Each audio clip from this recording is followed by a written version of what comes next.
नमस्कार, मेरा नाम है साहजेब और आप देखना शुरू कर चुके हैं next 9 news political live. Madhya Pradesh की राजनीति में एक मिश्रा जी है। जी हाँ, मिश्रा जी हैं और मिश्रा जी को कांग्रेस, राहुल गांधी बस यही नजर आता है। और नजर आते हैं मुसलमान, और नजर आते हैं तो बॉलीवुड के मुस्लिम एक्टर्स, बस यही नजर आता है। और उनका नाम भी अब बदल दिया गया, उनका नाम है नरोत्तम मिश्रा, लेकिन उनको अब बॉयकॉट मिश्रा के नाम से जाना जाता है। कई दिनों से जो है फिल्मों जो अपना गृह विभाग है, गृह मंत्री है मध्य प्रदेश के, लेकिन गृह विभाग से ज्यादा जो है वो अश्लील फिल्में देखना पसंद करते हैं। ऐसा हम क्यों कह रहे हैं, इसके पीछे भी कारण है, क्योंकि शाहरुख खान का एक बेशर्म रंग गाना आया था। जितना जो है पॉपुलैरिटी इस गाने को नहीं मिलना चाहिए था, क्योंकि इस बात से मुंह नहीं फेरा जा सकता कि गाने में काफी अश्लील सीन है। लेकिन ताज्जुब की बात यह है कि एक राज्य के गृह मंत्री वो इस तरीके की अश्लील गाने को एकदम जूम करके सनग्लासेस से देखना पसंद कर रहे हैं। तो अब आप समझ सकते हैं। और उसके बाद उसमें निकाल रहे खामी कि इसमें भगवा रंग पहना है आखिरी के 9 सेकंड। तो ये सारी चीजें एक गृह मंत्री को शोभा नहीं देती है, चाहे आप किसी भी पार्टी से ताल्लुक रखते हैं। लेकिन अभी फिलहाल जो है वो कांग्रेस पे जो है काफी ज्यादा आग बबूला नजर आ रहे हैं। कांग्रेस को लेकर के उन्होंने एक बयान दिया, वो बयान हम आपको सुनाना चाहेंगे, सुनिए। पिछले 24 घंटे में कोरोना के शून्य रहा है, कोई केस नहीं आया है।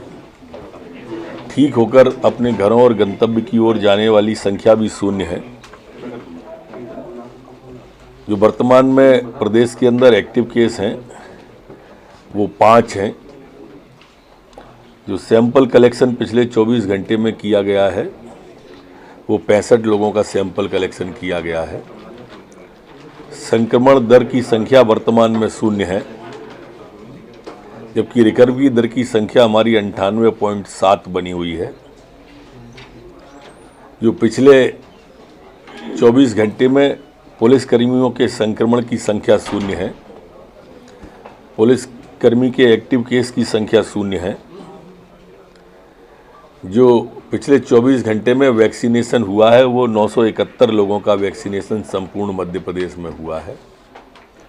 आज तक जो कुल वैक्सीनेशन हुआ है संपूर्ण मध्य प्रदेश में वो 13,35,89,360 लोगों का वैक्सीनेशन हुआ है। 2 लैब उसके लिए अधिकृत कर दिए नए वेरिएंट की दृष्टि से। एक DRD लैब ग्वालियर है और एक एम्स भोपाल है। जो जीनोम्स का सीक्वेंसिंग पता लगाने को संपूर्ण मध्य प्रदेश में CMHO को अलर्ट पर रखा है कि जो भी सैंपल लेते हैं और कोई पॉजिटिव आता है तो जो वेरिएंट है उसके बारे में पूरा फॉलोअप करें। माननीय प्रधानमंत्री जी ने भी अपील की है कि कोविड अनुकूल व्यवहार सभी लोग करें। ये कंपलसरी नहीं है पर एडवाइजरी है कि मास्क लगाएं, दूरी बना के रखें, डिस्टेंस का पालन करें। जो कोविड अनुकूल व्यवहार है वो हमें करना चाहिए। एडवाइजरी है, सलाह है आपको। विधानसभा के सदन में इस बार देखने को मिला कि जब गोविंद सिंह थे तब कमलनाथ नहीं थे, और जब सदन पर चर्चा हुई तो उस दौरान दोनों ही नहीं थे। आपने पहले उनका वो बयान टीवी पे बहुत चला था कि मैं विधानसभा में क्या बीजेपी की बकवास सुनने जाऊं।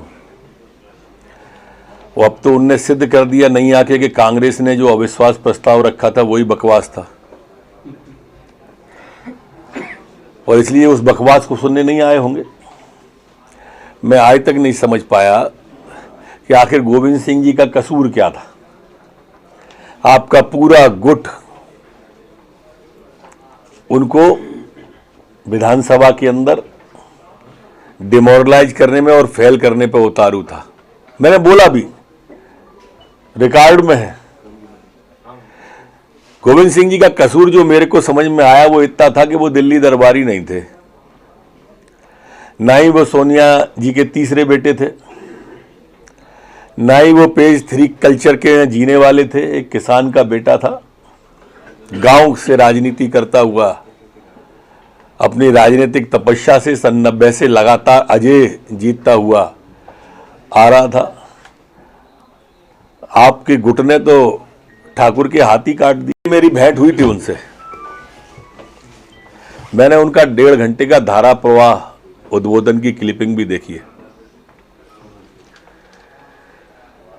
और जिस तरह से उनने हमारी संस्कृति को, हमारी सभ्यता को, हमारी राष्ट्रीयता को चिन्हांकित करते हुए राष्ट्रवाद की चर्चा की, वास्तव में अद्भुत और अनुकरणीय थी। मैंने उसमें कई लोगों को रोते हुए देखा, इतना भावुक और अच्छा उनका उद्बोधन था। देश का यशोगान और सैनिकों का सम्मान उनके पूरे के पूरे भाषण में। तो सुना आपने कि कांग्रेस पर किस तरीके से जो है बयानबाजियां करते हुए यहाँ पर नरोत्तम मिश्रा नजर आ रहे हैं। बहरहाल आज की इस रिपोर्ट में इतना ही। तब तक के लिए बने रहिए और देखते रहिए नेक्स्ट 9 न्यूज़ पॉलिटिकल।